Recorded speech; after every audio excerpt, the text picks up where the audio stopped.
Hello friends, నేను రాజు గారు. పవన్ కళ్యాణ్ గారి ఓజీ సినిమాకు మామూలు క్రేజ్ లేదు.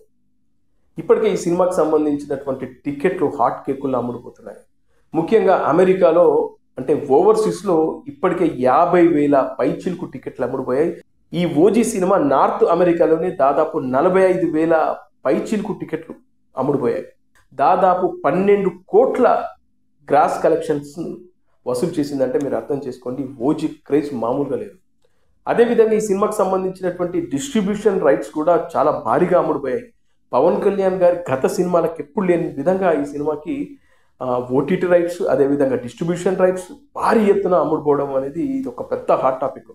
ఎందుకంటే మనం చూస్తే పవన్ కళ్యాణ్ గారి సినిమాల విషయానికి వస్తే ఖుషీ సినిమా తర్వాత అంత క్రేజ్ నాకైతే ఈ ఓజీకి కనబడుతుంది. ముఖ్యంగా పవన్ కళ్యాణ్ గారు ఎక్కడికి వెళ్ళినా కూడా ఆయన డిప్యూటీ సీఎంగా వివిధ ప్రాంతాలకు వెళ్ళినప్పుడు కూడా జనాల నుంచి ఓజీ ఓజీ అని అరవడం కానీ మనం చూస్తున్నాం. అంత క్రేజ్ ఉంది. హరిహర వీరమల సినిమాకు కూడా ఇంత క్రేజ్ లేదు. ఆ సినిమా ట్రైలర్ బయటకు వచ్చేంత వరకు కూడా జనాలకు ఆ సినిమా మీద నమ్మకం లేదు. కానీ ఓజీ విషయం అలా కాదు. ఓజీ గ్లిమ్స్ కానీ, ఆ పోస్టర్స్ కానీ, ఆ స్టైలిష్ లుక్ కానీ ఇవన్నీ చూస్తూ ఉంటే ఖచ్చితంగా ఈ సినిమా చూడాలనేది సినిమా ఇండస్ట్రీలో ఉన్న జనాలకు కూడా అనిపిస్తుంది. అంటే చాలామంది డైరెక్టర్లే మాట్లాడుతున్నారు. ఖచ్చితంగా ఈ సినిమా రిలీజ్ రోజున నేను డెఫినెట్గా థియేటర్కి వెళ్ళి చూస్తాం. అంత హైప్ క్రియేట్ చేస్తుంది ఈ ఓజీ. ముఖ్యంగా పవన్ కళ్యాణ్ గారి ఆ స్టైలిష్ లుక్, మన ఖుషి తర్వాత పవన్ కళ్యాణ్ గారు అంత స్టైల్గా కనబడుతుంది ఈ ఓజీలోనే.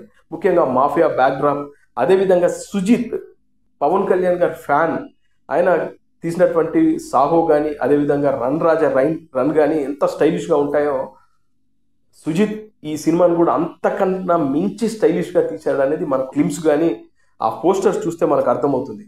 ఇక చూస్తే తమన్ బ్యాక్గ్రౌండ్ స్కోర్, ఆ గ్లిమ్స్కి ఇచ్చినటువంటి ఆ మ్యూజిక్ ఆర్ఆర్ చూస్తేనే మతిపోతుంది. అదేవిధంగా మొన్న రిలీజ్ అయినటువంటి ఒక సాంగ్, అంతకుముందు రిలీజ్ అయినటువంటి మరో సింగిల్, ఇలా ఏది చూసినా కూడా అద్భుతంగా కనబడుతుంది. కాబట్టి ఓజీ అనేది తెలుగు సినిమా ఇండస్ట్రీలో ఒక రికార్డు క్రియేట్ చేస్తుందని నాకైతే అనిపిస్తుంది. ఎందుకంటే ఈ ఓజీ సినిమా టాలీవుడ్ ఇండస్ట్రీకి సంబంధించినటువంటి టెక్నీషియన్స్లోనే ఎంత క్రేజ్ ఉంటే ఇక నార్మల్ ప్రేక్షకులు ముఖ్యంగా ఫ్యాన్స్లో ఎంత క్రేజ్ ఉండాలి అది అర్థం చేసుకున్నాను. అందుకే ఈ సినిమా పై జనాల్లో భారీ క్రేజ్ ఉంది.